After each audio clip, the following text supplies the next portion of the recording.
¿Qué tal? Bienvenidas y bienvenidos una vez más a El Desfiladero. El día de hoy revisaremos los resultados de la jornada electoral del pasado domingo 2 de junio y saber cómo quedó el mapa político de nuestro país. Es un momento histórico estas elecciones. ¿Qué es lo que cambió? ¿Qué es lo nuevo? Hoy nos acompañan Alejandro González Ormeroz, historiador y escritor, Daniela Pastrana, periodista y directora de Pie de Página, y Francisco Parra Morales, director de Encuestia. Sí es. Ya arreglamos esa presentación. Nuestras redes sociales están a su disposición para recibir comentarios y sugerencias. Ay, compañeros, pues bienvenidos aquí al Desfiladero. Creo que vamos a ver una pequeña cápsula de contexto de qué es lo que pasó para que empecemos a discutir lo del domingo. Listos. Claudia Sheinbaum Pardo, de la coalición Sigamos Haciendo Historia, obtuvo una votación que se ubica entre el 58.3% y el 60.7%. Jorge Álvarez Maínez, de Movimiento Ciudadano, obtuvo una votación que se ubica entre el 9.9% y el 10.8%.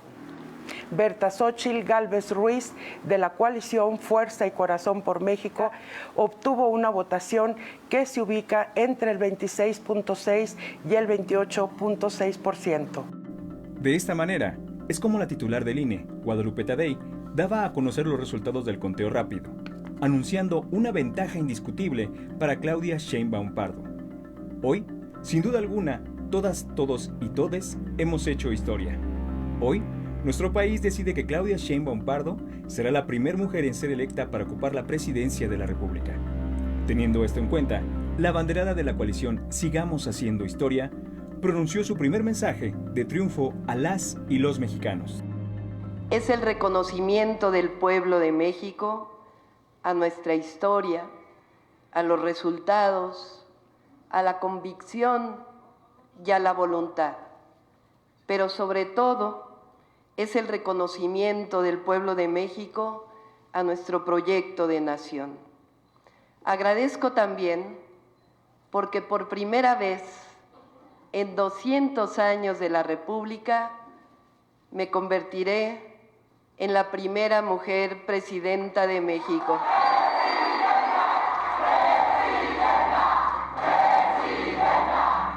Sheinbaum Pardo afirmó que no llega sola a la presidencia.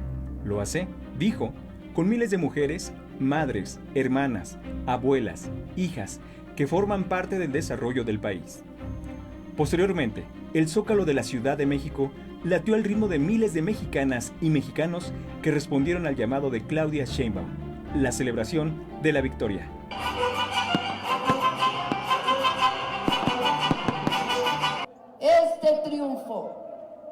Este triunfo del pueblo de México es el triunfo de la revolución de las conciencias.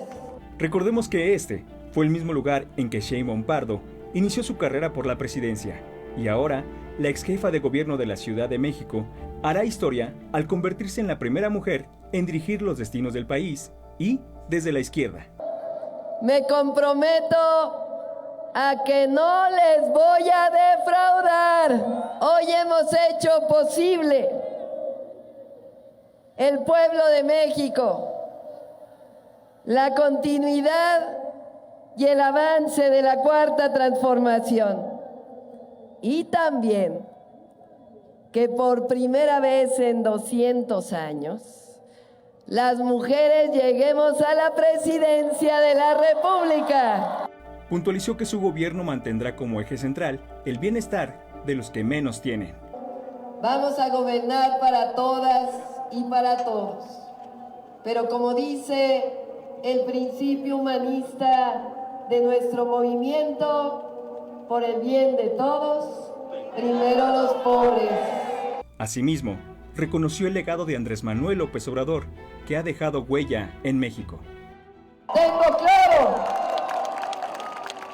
que la responsabilidad es enorme, pero cuando se tienen convicciones y amor al pueblo, es posible lograrlo todo.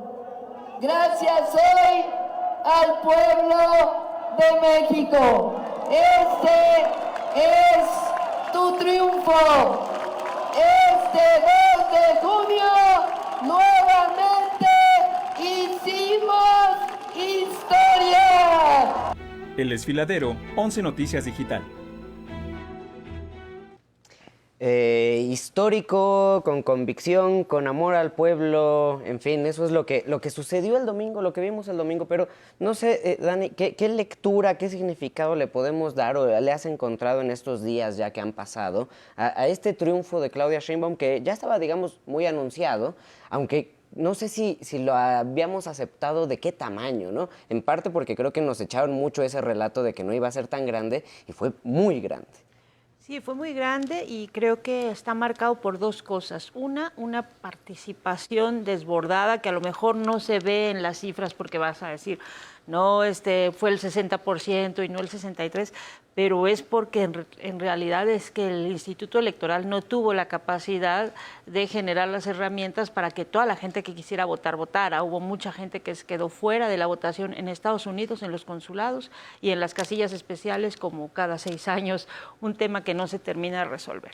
Pero hubo mucha gente que salió no solo con la idea de votar, sino de defender el sentido de su voto, y lo que ocurrió y lo que vimos en muchos lugares del país, mucho en la Ciudad de México, es que gente que no iba a ser funcionaria de casilla se quedó a ser funcionaria de casilla de último momento porque para evitar que su casilla quedara anulada, cerrada, y entonces pues la gente se quedó, y eso es lo que después vimos que retrasó los conteos, porque realmente ni habían tenido capacitación, fue de primer momento. Entonces, yo sí veo una enorme participación electoral, incluso con un calor enorme, terrible, que en muchos lugares era insoportable y la gente esperó 6 horas para tratar de votar. Creo que esa es una de las cosas que marca esta elección. Y la otra es, pues sí, un espectáculo que hemos visto después de eso, de un sector que no se siente representado con el resultado de la votación, que pensaba que sus sondeos hechos en el avión en el vuelo de México a París, donde le daban otra información, sus sondeos, pues entonces ha sido un pataleo de una forma. Yo no sé qué va a pasar con la idea de la democracia después de este 2 de junio, en la que se tardaron los partidos de oposición, se tardaron 6 horas en reconocer un resultado que desde las 6 de la tarde era más que evidente, porque hay 18 millones de votos de diferencias. Esto, entre la gente que no termina de aceptar el resultado y lo que se tardó el INE en dar los resultados finales, o los del PREP, mejor dicho, Xóchitl salió a aceptar la derrota, pero después como que no la aceptó, y después hoy ya dijo que se regresa luego al Senado. ¿Cómo ver esa forma de aceptar? Es un problema, yo creo, es un problema de círculos tan cerrados que se vuelven cámaras de eco. Eso yo creo que lo vimos a lo largo de la campaña de Xóchitl, donde se jaló a unos dinosaurios para asesorarla. Tuvimos una campaña pésimamente ejecutada, completamente cerrada a la realidad de México, y cuando se expresó el país, se enojaron. Yo creo que poco a poco están pasando por las diferentes fases del luto, llegarán a la aceptación como ya varios ya lo han hecho, pero creo que sí es una tristeza, yo creo, para un país como México, que necesita una representatividad enorme al ser tan diverso, que la oposición no se haya puesto en 6 años las pilas, que cerró los ojos y durante todo ese periodo simplemente dijo que todo estaba mal y el país estaba en desacuerdo.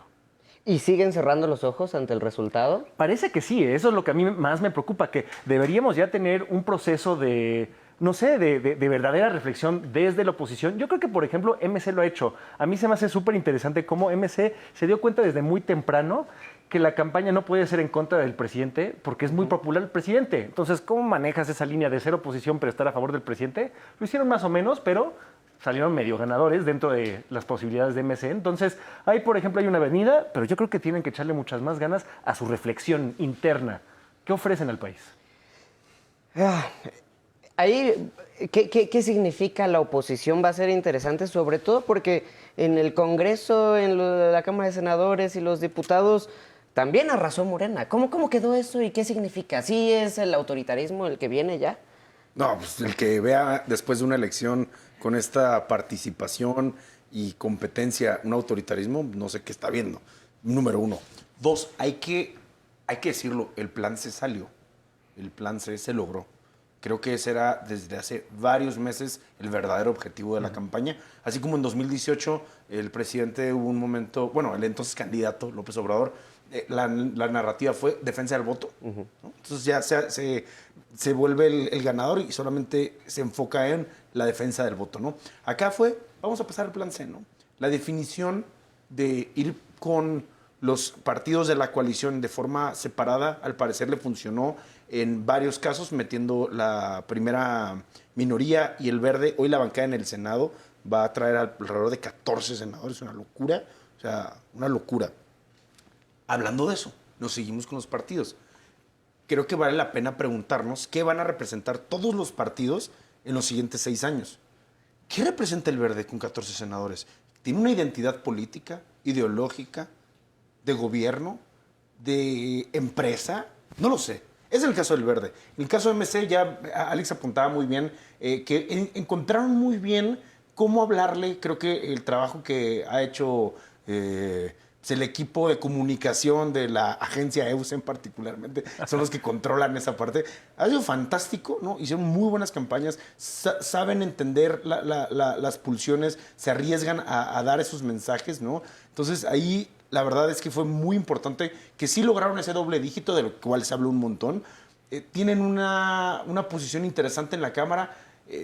Yo creo que esta vez sí los van a invitar a la Jucopo, ¿no? Álvarez Maínez se quejaba mucho que cuando ellos eran diputados ni siquiera los invitaban a la Jucopo, pero ahora no queda otra más que ver cómo van a gobernar y si ya desde esta posición se van a poner a votar en contra o qué, ¿no? Es muy interesante ver qué va a pasar con los partidos, porque es el siguiente paso, ¿no? Cómo la doctora Claudia Sheinbaum consigue con los votos gigantes que toma, sí con el plan C, le alcanza para pasar las reformas que la verdad, el equipo del presidente López Obrador no logró sacar. Fue terrible las gestiones legislativas que hicieron en el movimiento a favor de las legislaciones que el presidente buscaba. Veamos si esta vez con Claudia Sheinbaum y su plan C lo logran sacar. Son varias cosas las que se fueron conquistando este domingo, por así decirlo, ¿no? Y una de ellas también fueron estados que no pensábamos que fueran a ser morenistas, ¿no? Como nos pasó al observar a Yucatán, o que se mantuviera Veracruz, ¿no? Incluso llegamos a dudar de la Ciudad de México, interesantemente. Pero esa conquista del territorio, ¿qué representa? Porque creo que también se está hablando ya, o se quiere crear una dinámica de polarización del país, está dividido. Sí, bueno, el país está dividido entre una enorme cantidad de población que representa una masa trabajadora. O sea, es que el tema aquí es que hablamos de las campañas como si las campañas estuvieran disociadas de acciones concretas. Y esas acciones concretas que le dan esta posibilidad y esta ventaja tienen que ver con el aumento del salario mínimo, tienen que ver con las mejoras en general de las condiciones laborales de un montón de gente que se ha dedicado a trabajar y que no está, y que claramente está en estos rangos de población que pues sienten directamente su vida beneficiada y que además están viendo un discurso disociado de su realidad, ¿no? Entonces, la polarización está ahí, la polarización está en un país en el que 1% de la población concentra el 50% de la riqueza. Esa es una polarización real. Y lo que ha ocurrido en este sexenio es que se ha manifestado, se ha hecho evidente esa diferencia y hay un sector muy grande de la población que vio mejoras en su vida directamente relacionadas con la economía en muchos otros sentidos, ¿no?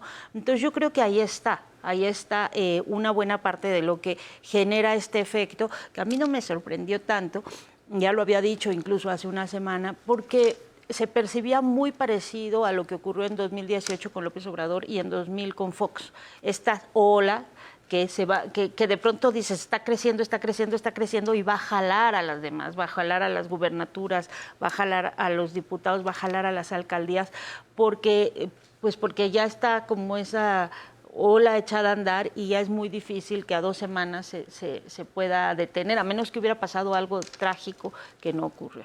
Entonces, yo sí creo que esa es la diferencia. Y sí, hay un sector de la población, este 30%, que se va a hacer más chiquito porque ese 30% ya se está dividiendo entre los que dicen, oigan, seamos sensatos, Lorenzo Córdoba diciendo, no puede ser esto una elección de Estado porque han salido los ciudadanos a organizarla y a contar los votos. Eso no es una elección de Estado. Entonces, que quiere recuperar parte del capital político poquito que le queda. Porque eso ha sucedido desde el 2000. Claro, y entonces ni modo que él lo reniegue de eso. Y están los que están, pues, los Aguilar Camín, que dicen esto no es posible, esto no ocurrió y seguramente... decía Tere Rodríguez de la Vega el otro día, falta nada más que nos digan que hay una inoculación o una, no sé, influencia psíquica, como en el caso de Correa, producida por las vacunas. Seguramente claro. López-Gatell, a la hora con la campaña de vacunación, nos inyectaron el virus comunista, ¿no? Y por eso la gente salió así a votar como si fuera zombie. O sea, eso no ocurrió. Realmente hay una agencia, hay un interés y hay una concientización de la gente de que quería refrendar este proyecto político y es lo que ocurrió. A mí me sorprende mucho, y decías que a ti no te sorprendía, pero por ejemplo, tener ciertos avances en espacios como Guanajuato, ¿no? En donde había un bastión, o donde se supone que existe un bastión fuerte del panismo, pero que ya no se notó en esta votación. O no sé si es problema del panismo o simplemente no les gustaba Xóchitl Gálvez. A mí me recuerda mucho el programa que tuviste con la extrema derecha mexicana y salieron siendo los más obradoristas de todos. El único problema que tenían los de extrema derecha con López Obrador es que no era más nacionalista. Pero eso es lo interesante. El partido y López Obrador y Claudia Sheinbaum a lo largo de esta campaña han hecho un gran trabajo de ser ideológicamente ambiguos para la gente con quien necesitan serlo. Con los empresarios hablaba como empresaria Claudia Sheinbaum, aunque fuera tras bambalinas. De hecho, hasta sospecho que les gustaba más eso. En los pueblos más rurales les hablaba sobre los temas que les importaban. Es un regreso a este abordaje de la política, pues cachatodo. Sí, en donde, catch-all, ¿no? Exacto. O sea, en donde... Que acaba siendo en realidad cómo funcionaba el PRI. O sea, el PRI se corrompió de una manera brutal, pero esta sectorialidad corporativista, para usar el término académico, es muy propia del PRI y muy propia de la cultura política mexicana. Pero el PRI sí lo tenía institucionalizado y protocolizado. Eso es lo que vamos a ver ahorita. Eso es lo que vamos a ver ahorita. Cada uno de sus segmentos. Ahora no, pero de que está ahí abrazando todos sus segmentos, está. Pero, por ejemplo, lo divertido del PRI es que, por ejemplo, en la Constitución estaba la educación socialista, por ejemplo, pero pues se fue haciendo de la derecha cuando hacía falta. O sea, Morena se dice de izquierda, pero hay cosas que definitivamente no son de izquierda y eso le conviene a nivel electoral. Ahora el problema va a ser internamente qué tan cohesivo va a ser. Yo siempre digo que hay que ver desde dónde estamos midiendo qué izquierda y qué derecha, ¿no? No es lo mismo el Morena de la Ciudad de México que el Morena de Guanajuato seguramente, ni que el de Chiapas. Pero antes de pasar y seguir avanzando, hablabas de los empresarios y se ha estado hablando mucho de cómo la Bolsa Mexicana de Valores ha sufrido y está sufriendo por el triunfo avasallante de Claudia Sheinbaum, ¿o cómo se explica eso? ¿Tú qué le sabes a eso? Es lo que más me interesa de esto, porque cuando ganó López Obrador en el 2018 no cayó por tanto y después en una semana se recuperó la bolsa. Esta es la caída más fuerte que ha tenido desde el COVID y fue bastante fuerte, el 6% más o menos. Yo creo que sí se explica, sobre todo por la misma razón por la cual vimos esta endogamia dentro de la oposición. La oposición no ha sabido hablar con México, pero ha sabido hablar muy bien con la prensa extranjera, con el mundo empresarial. Y eso se me hace súper interesante, porque yo creo que eso es algo que no ha podido hacer tan bien López Obrador. Se le criticó mucho de no salir, de no dar la cara, como lo hace Milei, como lo hacen otros presidentes. Yo creo que esa es la utilidad. Veremos si se recupera la bolsa, veremos si se recupera el peso, pero ese es el tipo de balances que uno tiene que tomar. ¿Cuánto dijiste que bajó? ¿4%? 6. Y una cosa, ¿qué significa eso para la gente de verdad? Pues esa es la cosa, ¿no? O sea, a fin de cuentas son Lo interesante del peso, específicamente yéndonos al peso, le conviene mucho a las empresas, porque muchas empresas mexicanas venden afuera de México, cobran en dólares y cuando vale menos el dólar les pega mucho. Entonces, muchas empresas se han quejado de eso. En términos de la bolsa... Al contrario, la caída del valor del peso, que no había cómo preverla, era un problema de inversiones sistemático. Exacto. Que se haya vendido de otra manera, porque teníamos este trauma de sube el peso, baja el peso. O sea, pero la cantidad de empresas e industrias que decían, hice mi forecast anual en este nivel y bajó 10%, es una locura para ellos. Yo no sé qué piensas tú, Daniela, pero yo siento que ya acabó la elección, ya pasó la campaña, pero sigue existiendo una especie de campaña sucia en donde veo muchas notas que salen, ¿no? Y es parte del ejercicio que están haciendo los medios a la hora de hablar de el precio se viene abajo, la bolsa está muy mal, qué peligro es que haya ganado con el carro completo, ¿no? O sea, se sigue alimentando esta narrativa del peligro para México, digamos, ¿no? Sí, mira, el tema es, y además lo vimos con López Obrador desde el día 1 también de que había ganado, es que la derecha nunca se va a quedar conforme con estos resultados, nunca jamás. Al día ni la izquierda. Van a seguir trabajando, ganar. Sí, por eso, pero van a seguir trabajando, pero se pelea de distintos modos. Si lo viste en la semana previa, en los días previos, en el día de la veda electoral. O sea, unos dicen, bueno, tratan de ser decentes y dicen, no, me voy a cuidar y voy a cuidar de mi imagen, ¿no? Y es lo que hicieron los candidatos de Morena, las candidatas de Morena se quedaron tranquilitas. No fue igual. Se comportan igual. No, pero no fue para nada igual. Todas las veces que ha perdido López Obrador también se quejaba y cuando perdía Morena en un estado se quejaba. No tiene que ver con que te quejes, tiene que ver con que a los 2 minutos de que había iniciado la veda electoral, ya tenías todos los WhatsApp llenos de imágenes de, en realidad, a los de Morena les toca votar el lunes. Eso era el mensaje que llegaba por WhatsApp. A las 3 horas ya estaba inundado Coyoacán de propaganda de te van a quitar tu casa y lo que sea. ¿Hacen ese tipo de tácticas? No necesariamente. Por supuesto que no. O sea, claro que sí. No, porque sobre todo los que van perdiendo siempre le echan más ganas a eso. Pero te voy a decir una cosa, los que van en este caso los de la oposición es los que iban perdiendo y le echaron más ganas a eso. No, pero hay una diferencia enorme. Y además no lo estoy diciendo de lo que pase aquí en México. Eso es una cosa que hemos visto repetida como patrón en muchos lugares de América Latina recientemente. Y lo que ocurre es que hay una virulencia. La izquierda tiene mucho que perder cuando hace esas cosas. Porque su votante, o sea, el votante que busca el progresismo, que promueve derechos humanos, no le gusta en general ese tipo de acciones. Aquí los propios candidatos de Morena, Clara Brugada, tuvo muchas críticas por la propaganda electoral en algún momento en la precampaña, porque al votante natural de ese sector no te gusta. En cambio, la otra, todo el odio, go negativo.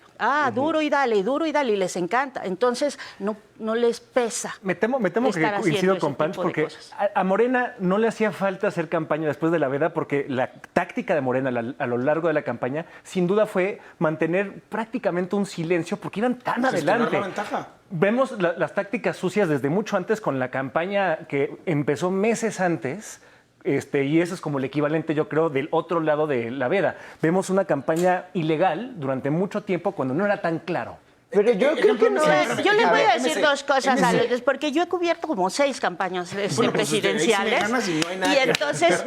Entonces, yo estoy absolutamente consciente de las cosas que sí hemos visto. Una campaña sucia como esta, yo no la había visto desde 2006, y antes un operativo como el que ahorita se hizo de parte como del PRI, no lo había visto desde 94, ¿no?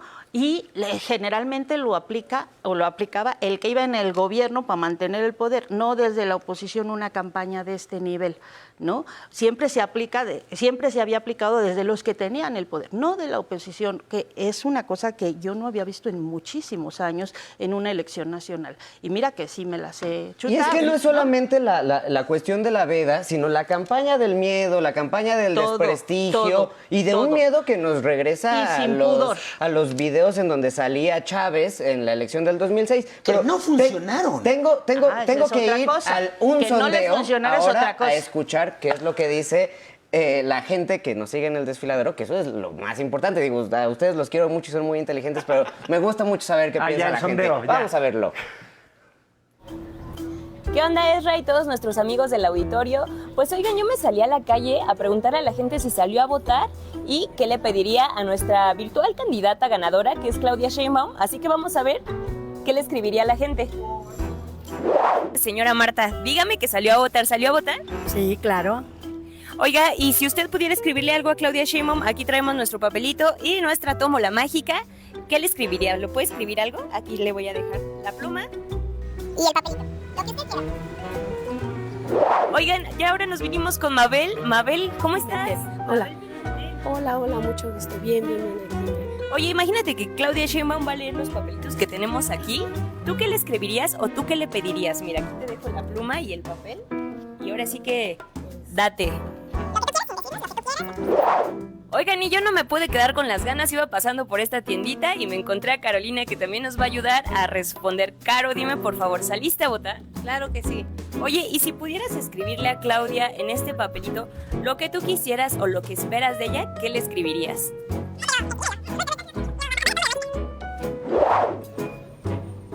Ezra, seguimos preguntándole a la gente qué onda si salió a votar y aquí estoy con... Frida. Oye, Frida, ¿saliste a votar? Quería votar, pero no pude votar porque las casillas especiales en la ciudad eran muy pocas y nada más había 1000 boletas, entonces no fue capaz ni para mí ni para mi familia poder votar.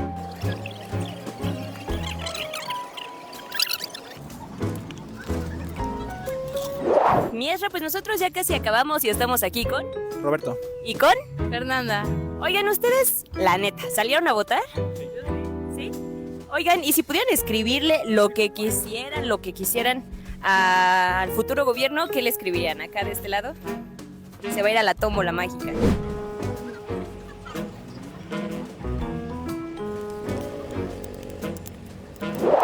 Oye, mi Ezra, pues nosotros seguimos aquí preguntando a la gente qué pediría, si salió a votar y todo. Y aquí estamos con... ¿Me dice su nombre, por favor, señora? Ya estamos acá. ¿Su nombre? Josefina Martínez de Jesús. Ok. Acá. Cristian Holguín. Y acá. María Luisa Bueno. Oigan, ¿y ustedes, a ver, salieron a votar? Sí, claro. Yo no. Yo sí. Oigan, y si ustedes pudieran escribirle algo al nuevo gobierno, ¿qué le escribirían? ¿Les parece si les paso la pluma y el papelito y me lo van echando aquí en nuestra tómbola mágica?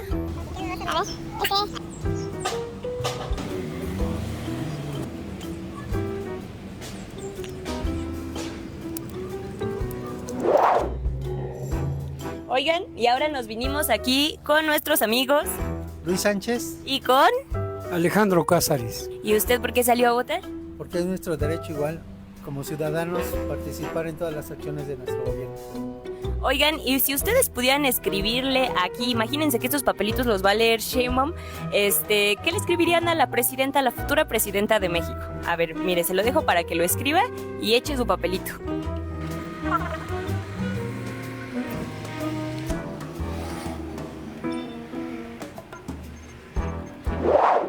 Mientras, pues nosotros ya venimos de regreso, traemos acá la tómbola mágica y vamos directo al estudio para dejártela y que tú nos leas qué es lo que anda pidiendo la gente. Pues aquí están las respuestas de la gente. Vamos a ver qué es lo que nos comentaron. Ahí medio revolvemos. No soy muy bueno, evidentemente, por eso a mí no me toca ser funcionario del INE. Pero si quieres sacar tú uno, Dani. A ver, el mío dice... Señora Presidenta, nuestra petición es el apoyo a las madres de familia. Muy de acuerdo. ¿El tuyo qué dice? ¿Qué le pide? Dice, respete la economía de los mexicanos, que no robe y mejore la seguridad y el trabajo para todos. Mira, me gusta. Aquí no están pidiendo nada. Felicidades por ser presidenta de México. Ándale. A ver, Panch. De este lado... son 4. No miento, ¿eh? 4 peticiones. Mejorar la seguridad, claro. Ok. Infraestructura hospitalaria, gran deuda. Gran deuda. Insumos médicos, gigante deuda. Y mejorar el horizonte de inversiones. Ok, qué particulares necesidades, pero... ¿No la felicita? No. Es muy curioso ver este tipo de cosas y ahora me voy a desviar un poco del guión que tengo aquí, porque creo que parte de los retos que se va a enfrentar tanto Claudia Sheinbaum como Clara Brugada en la Ciudad de México, que le pasó también a López Obrador, fueron las expectativas, ¿saben?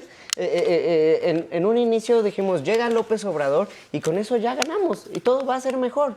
Y digamos que han mejorado muchas cosas, pero al día de hoy, y la crítica que tiene, sobre todo la crítica más constructiva o más importante, son las cosas que se han quedado rezagadas. Por ejemplo, yo empezaría con la mía, ¿no? Que tiene que ver con el apoyo a las madres, ¿no? Y que podríamos ver esa expectativa que se tiene de que la primera mujer presidenta. No sé, empiezo contigo, Dani, y nos vamos moviendo. Esa expectativa que hay sobre Claudia, y si va a ser mucho más difícil que la expectativa que tienen los hombres también. Bueno, pues sí, definitivamente sí, porque tiene como esa carga de que además viene después de una presidencia tan popular y tan fuerte y con tanto arrastre como la de López Obrador. Evidentemente es una cosa que trae, porque tiene que hacerlo todo muy bien y si no se lo van a estar cuestionando. Pero yo creo, y de verdad lo creo, se lo escuché esta semana a Alejandro Encinas y me ha llamado mucho la atención. Él decía, no solo en una conferencia de Clara Brugada, decía, no solo estamos frente a un relevo generacional, sino también ante un cambio de cultura profundo en la sociedad mexicana, porque lo veías ahí en la conferencia, estaba Clara Brugada con sus candidatas a ganadoras también a las alcaldías. De 11 que ganó Morena eran 8 mujeres, ¿no? Entonces eso evidentemente va a modificar muchas cosas efectivamente de la cultura mexicana, y además estaba por ejemplo la candidata que ganó en Tlalpan, que tiene 33 años, y si tú estuviste en el Zócalo el domingo verás que había un montón de gente joven, emocionadísima, abrazándose y todo esto, y entonces yo creo que sí hay un relevo, o sea, se cierra un ciclo finalmente que inició con Cuauhtémoc Cárdenas, que termina con Andrés Manuel López Obrador, de un grupo político que se desprendió del PRI, cuando el PRI dejó el su péndulo tradicional y se fue al super neoliberalismo y rompió el péndulo. Entonces, ese grupo que sumó además a muchas luchas que venían de izquierdas de los 60s, cierra un ciclo y entran nuevos liderazgos, unas son femeninas, de mujeres más jóvenes, que traen esta historia cargando, pero que finalmente también van a construir sus propios horizontes, ¿no? Entonces eso es un cambio que va a ser pues que va a ser muy interesante verlo para empezar, pero que además creo que también le va a quitar carga. O sea, todos estos jóvenes no van a tener las expectativas de que cumpla el mandato histórico, ¿no? Porque tienen otras necesidades, porque les interesa la vivienda, porque les interesa el tener empleo, les interesa tener acceso a la universidad, y quizá las otras grandes demandas ya no son tan relevantes. Te morías por decir algo, Pancho. Ya se me olvidó que... No, a ver, sí quiero mencionar algo en línea con lo que está diciendo Daniela. Sí es muy importante ver qué expectativa va a haber de esta primera mujer presidenta, ¿no? Este tema donde le sacan ya el feministómetro, ¿no? No, es que realmente no es feminista. Ok, bueno. No, es que realmente no es tan judía. Ah, no, bueno. No, es que realmente no es tan católica. Ok, ¿no? Sin duda alguna, y creo que la historia sí nos lo ha demostrado, hay un doble rasero, ¿no? O sea, la manera en la que se mide. No obstante, de todos modos va a estar expuesta a, pues, el desencanto que produce cualquier gobierno, ¿no? Y ese desencanto probablemente se lo puedan cargar más. Hay que ver y hay que estar muy atentos, ver cómo va a jugar la figura de su aprobación de gobierno, su aprobación de trabajo. Ella lo ha sabido gestionar.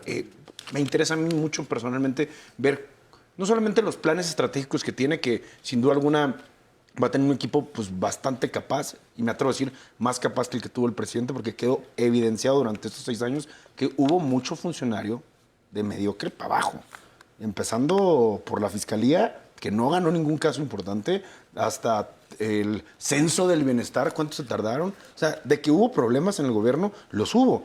Sin embargo, había una suerte de bono democrático por la historia, por el momento en el que llegaba López Obrador, donde se le permitió gestionar ese tipo de problemas, donde vemos en las mediciones particularmente que lleva el doctor Alejandro Moreno en el Financiero, que la aprobación del presidente siempre estuvo en una banda muy, muy clara. Había eventos que hacían que subía y bajaba, pero una banda muy, muy precisa. Lo que sí veíamos también en esas encuestas es que las calificaciones a momentos exactos de gobierno sí caían. El tema de la inseguridad, el tema de salud, o sea, sí les pegaba, ¿no? Entonces, va a ser muy interesante ver cuáles son las banderas que va a tomar Claudia Sheinbaum y qué tipo de gestión va a querer llevar. Yo personalmente me muero por ver a Eduardo Clark en el gobierno federal, ¿no? Dando información constante todo el tiempo. Eduardo, ojalá te veamos ahí, pero no lo sabemos. Volviendo a las expectativas, pero ahora yendo un poco a la Ciudad de México, Clara Brugada ganó, y ganó con un amplio margen, incluso cuando se estuvo diciendo, no, está muy parejera, nos van a dar una sorpresa, Santiago Taboada, y bueno, pues no fue así. Pero hay una expectativa grande con Clara porque es la izquierda de la izquierda, ¿no? En una ciudad que ha sido tal vez no en contra de Claudia Sheinbaum, porque en 2021 tuvimos una idea, yo creo que equivocada, de que era en contra de Claudia Sheinbaum, pero fue más en contra de López Obrador. ¿Qué es esperar de la gestión de Clara Brugada? Que yo creo no la va a tener fácil porque la ciudad sigue siendo medio complicada. Más allá de las ideologías, la Ciudad de México tiene problemas muy concretos que tendría que resolver cualquier persona de cualquier parte del espectro. ¿Cómo se resuelven? Tal vez se puede discutir ideológicamente cuál es el abordaje más rápido y más efectivo, pero desde cuestiones del agua, como el aire, todo eso tiene que resolverse desde hace 3 sexenios y no se ha resuelto dentro de este, digamos, momento histórico de la izquierda en la ciudad. Entonces, esa es la gran deuda que nos tiene la izquierda en México, y ojalá la izquierda tenga la perspicacia para llevar a cabo esas reformas necesarias dentro de cómo se gobierna la ciudad para que podamos tener pues, una ciudad que siga existiendo dentro de 100 años. Hubo una recuperación de la ciudad, aunque se decía que estaba dividida, otra vez volviendo a esa idea de las polarizaciones.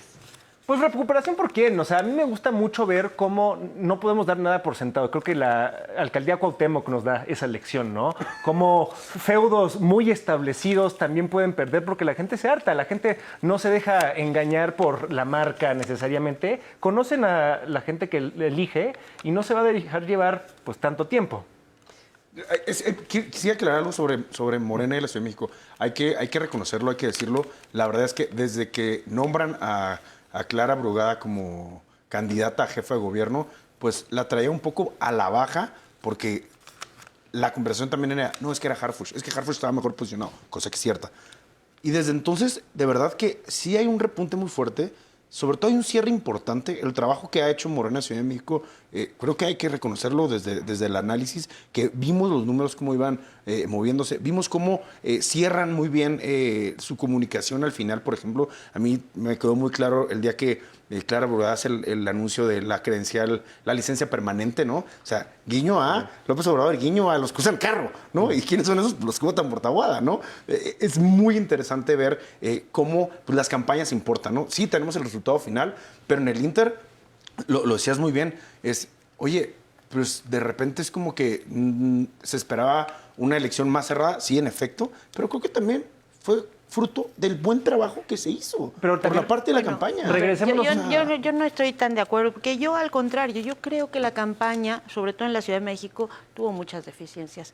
En mi alcaldía nunca vimos imágenes de Clara Brugada, por ejemplo, y creo que lo que ocurrió, que sigue ocurriendo, es que efectivamente hay una militancia que rebasa a la burocracia de partidista y que sale a convencer al vecino, a incorporarse acá. A mí no sé cuántas cosas me invitaron, porque perdí la cuenta, pero eran obviamente iniciativas ciudadanas de vamos a apoyar porque el partido no está, o sea, no lo estás viendo como lo esperarías en la primera parte de la campaña. Creo que hasta la encuesta, el segundo debate, no se veía, y entonces la gente empezó a moverse para decir porque no podemos permitir que se pierda la ciudad. Entonces sí se cerraron las filas. Sí, y además porque hubo una cosa, se cerraron las filas, pero de muchos grupos que no eran precisamente lo que estuvieras viendo de la campaña. No estabas viendo una campaña estructurada, con alguna idea clara de cuáles eran los mensajes. Estoy completamente de acuerdo. Al inicio era un desastre. Era un desastre. Pero sí hubo un cambio. Pero hubo un cambio justo por esto. Pero además, lo que yo creo, y que creo que también es muy importante, es que se vendió la idea de que estaba casi empatado, que se estaba perdiendo y que era porque era muy clasista la ciudad y que porque la clase media. En realidad, en ningún momento. Lo dijo también.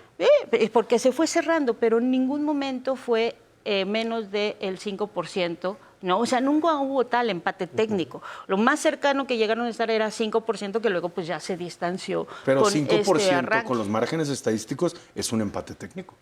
No, porque, y yo creo que lo que estás diciendo que hubo un cambio en la segunda parte de la campaña responde a que evidentemente las campañas tenían números que les decían, esto se está cerrando, tenemos que cerrar filas y tenemos que cambiar algo. Vuelvo al punto, o sea, es un tema como de inferencia. No, pero a ver, vuelvo al punto del 5%, porque era lo más cercano era 5%, ya descontando el más menos 3. O sea, no hubo un momento en el que se juntaran o se cruzaran. Eso no ocurrió. Y sí había una narrativa y un relato de querer convencernos de que eso estaba en un riesgo. Bueno, también Santiago Taboada tuvo su error garrafal, que le agradecimos mucho, de decir que la gente, de subir las tarifas del metro y que no, que ojalá, que eso fuera los que tenían trayectos más grandes. Yo cuando oí eso dije, señor Taboada, gracias por decirnos lo que piensa, honestamente. Es una cosa que a mí se me hace fundamental. No, yo no celebraría tanto. O sea, yo creo que, como decimos, se pusieron las pilas al final de la campaña, pero también los candidatos y las candidatas de la oposición no estuvieron a la altura. ¿Estás hablando de Xochitl Gálvez o de Taboada? No importa, esa es la cosa. Pusieron, por ejemplo, a mí me encantará ver qué tanto efecto tuvo el muy efectivo, pues, la efectiva diseminación de información sobre el cártel inmobiliario. No, a ver, quiero aclarar algo hace rato. Lo de las tarifas. Errorzazo, o sea, a cualquier lado. Y de todos vimos un montón de panfletos de las tarifas. Eso suena como a una táctica electorera, pues tampoco de buenos ciudadanos, ¿eh? O sea, todos hacen lo que les toca hacer en campaña. Hace rato tú decías, no, en la izquierda nos portamos bien. No es cierto, todos compiten igual. Y el ejemplo es justo lo de las tarifas del metro. Tú ves que el rival hace un error, con permiso, me lo llevo en la jugada. Y le reconozco el error. Pero errores no forzados, como decíamos de Samuel. Samuel se aguantó hasta hoy para cortar el agua, para hacer la cuestión energética. Ellos solitos empezaban a meter, diciendo que Tijuana es feo, diciendo que vamos a subirle al metro. Parecía que querían perder. Pero es distinto, es muy distinto cuando tú agarras un error del otro y lo potencias, a cuando tú te inventas una cosa que no es real y la potencias. Son dos cosas muy diferentes. Creo que es verdad eso. Eso es cierto. Eso es cierto, pero de todos modos, ante la O sea, el cártel inmobiliario no es un invento. Punto. No, por supuesto que no, está de toda la información. Existe, entonces tú lo potencias porque estás en una competencia política, pero no es un invento. Y lo que sí hubo del otro lado es una serie de inventos descomunales, enormes, grandísimos. Se nos va a acabar el tiempo y necesito que cada uno, desde el fondo de su ser, me regalen un minutito cada uno sobre Movimiento Ciudadano, porque no se nos está yendo. Tú primero, Alex, y nos vamos para acá. Creo que Movimiento Ciudadano nos enseñó cómo hacer una campaña moderadamente digna en una situación de bastante poca promesa, pero creo que ellos supieron leer un poco las cartas, no cegarse por su propia información y sus propios sesgos, que fue lo que vimos desde la alianza. Yo creo que el gran problema fue que la alianza se cegó por completo por sus miedos, sus fobias, sus filias. Movimiento Ciudadano fue mucho más estratégico. Dijo, vamos por estos sectores de la sociedad y vamos a abordarlos de manera positiva, vamos a sacar esto adelante porque sabemos que estamos en contra de una montaña enorme que es la aprobación del presidente. Movimiento Ciudadano, Dani. Pues Movimiento Ciudadano lo que hizo fue efectivamente tener mensajes efectivos para un sector de la población que no está muy politizado y que no van en concordancia con las acciones de su gobierno. O sea, básicamente, si tú ves su historia o si tú ves sus candidatos a, por ejemplo, Roberto Palazuelos, pues te das cuenta de que ese discurso que tuvieron en la campaña no tiene ninguna concordancia con sus acciones de gobierno. ¿Un 10% de inconsistencias? ¿Cómo va a ser eso? Movimiento Ciudadano, hay que reconocerlo, es la gran sorpresa. Hicieron un muy buen trabajo. Lo que llevó Rafa Valenzuela, Juan Zavala, Maínez, o sea, la verdad es que a nivel nacional su campaña, que además estéticamente estaba toda ordenada, dieron en el clavo, lograron el resultado al cual se estaban buscando, ese doble dígito. También hay que decirlo, quien era su estrella, que era Samuel García, pierde su candidatura, pierde el Congreso, pierde su pareja en Monterrey. ¿Contra quién? Contra el PRI, contra el PAN. Y entonces sí queda la duda de ver a partir de esto cómo van a construir esa plataforma nacional que tanto necesitan. Porque hoy en día son una franquicia que no está unida y por eso tienes los casos como de Palazuelos que no tienen nada que ver. Ver qué va a suceder con el nuevo gobierno de Lemus, por ejemplo, si entonces Movimiento Ciudadano Nacional va a regresar a voltear a ver Jalisco o no. Y nada, creo que es el partido, yo creo que más interesante a seguir y analizar para ver cómo se va a componer. Yo creo que la derrota de Mariana Rodríguez con todo y su Get Ready With Me en Instagram y de Samuel García es fundamental para entender cómo hay una grieta que les va a costar mucho a ese partido. Y también se abre la oportunidad de que el PRI se recomponga a partir de Monterrey. Uf, interesante, interesante. Alex, Pancho, Dani, muchísimas gracias por estar aquí. Nos quedan 4 meses de transición. Habrá que ver qué sucede, porque todo se va a acomodar. 4 meses también con el presidente López Obrador. Esto fue El Desfiladero. Nos vemos la próxima semana. La gira del adiós. Y el PRI no se va a recomponer con nada.